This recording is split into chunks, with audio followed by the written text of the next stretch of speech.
Assalamualaikum warahmatullahi wabarakatuh. Perkenalkan, nama saya Natalia dengan NIM B05213330.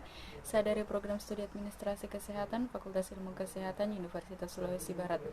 Video kali ini adalah untuk melengkapi tugas dari mata kuliah Interprofessional Education, di mana saya akan mereview kembali webtoon dengan judul Trauma Center di episode yang kedua. Baik, langsung saja kita masuk dalam reviewnya. Yang seperti teman-teman yang lihat di atas, ini adalah dokter yang saya maksudkan pada saat episode pertama, di mana dokter ini adalah salah satu dokter yang profesional, di mana dia datang pada saat itu di IGD untuk membantu dokter yang bertugas pada saat itu, karena seperti yang kita lihat bahwa dokter yang pada saat itu bertugas di IGD adalah dokter yang kurang ahli dalam bidangnya, karena memang seharusnya dokter itu tidak ditempatkan di IGD namun ditempatkan di IGD.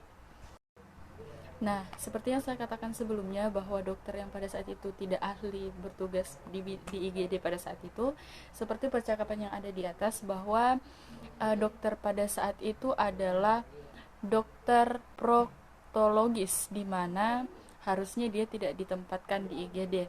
Namun bisa kita lihat di slide selanjutnya bahwa mereka dibagi tugas antara yang bertugas di IGD dan di ruang di unit lainnya, itu menandakan sebuah formalitas dalam rumah sakit.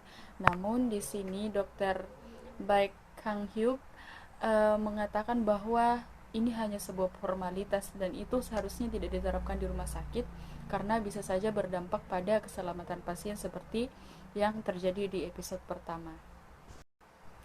Kemudian teman-teman bisa lihat di belakang saya ini, Dr. Baek Kang Hyuk akhirnya melakukan tindakan kepada pasien secara benar dan tepat, dan sekaligus juga memberikan pelajaran bagi dokter yang pada saat itu, yang dalam tanda kutip dia kurang ahli untuk menangani pasien pada saat itu. Akhirnya dia memberikan contoh yang benar bagaimana dia harus menindaki pasien yang pada saat itu tiba di IGD dengan sakit yang lumayan parah. Baik, setelah beberapa tindakan yang telah dilakukan dokter tadi, akhirnya keadaan pasien mulai membaik dan memungkinkan untuk dioperasi. Nah, di sini lagi-lagi terjadi masalah, teman-teman. Mengapa? Karena pada saat dokter dihubungi untuk melakukan operasi, karena keadaan pasien sudah stabil untuk dilakukan operasi, tetapi permasalahannya ada di dokternya lagi. Kenapa? Karena beliau tidak mau atau sedikit malas untuk melakukan operasi, sehingga dia mengatakan seperti di belakang saya bahwa apa bisa dikirim ke rumah sakit lain saja. Nah, seperti percakapannya yang di atas ini, itu seharusnya dari, kalau kita ambil di kehidupan nyata, seharusnya ini tidak dilakukan oleh seorang dokter, karena sudah dikatakan bahwa ini adalah operasi darurat, artinya keadaan pasien juga sangat darurat sehingga harus dilakukan operasi pada saat itu. Namun mengapa masih ada dokter-dokter yang malas untuk melakukan itu? Kan sebuah tanggung jawab yang besar sebagai seorang dokter adalah mengutamakan atau memprioritaskan keselamatan pasien. Namun di sini terlihat bahwa dokter tersebut tidak mau melakukan atau menindaki pasien untuk dioperasi pada saat itu.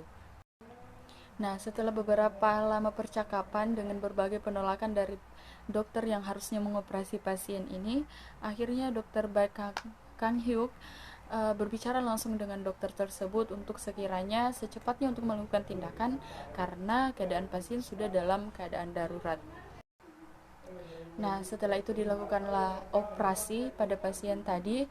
Kemudian di sini dokter melihat kemampuan pada saat operasi itu, dokter Baek Kang Hyuk melihat kemampuan atau keahlian dari dokter yang tadinya dianggap kurang ahli pada saat bertugas di IGD.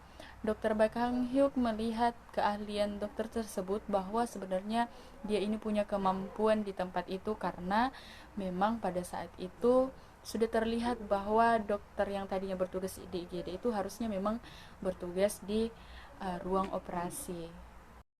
Nah, akhirnya setelah melakukan tindakan tersebut, akhirnya operasinya dapat berjalan.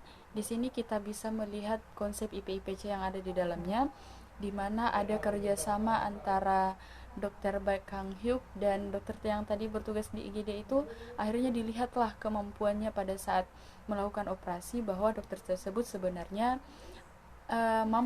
punya kemampuan atau keahlian, namun hanya saja karena dia ditempatkan di IGD sehingga dokter ini terlihat tidak seharusnya memang di IGD karena kemampuannya tidak di bidang itu.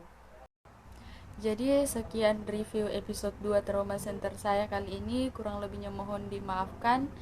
Akhir kata, Assalamualaikum warahmatullahi wabarakatuh dan terima kasih sudah menonton.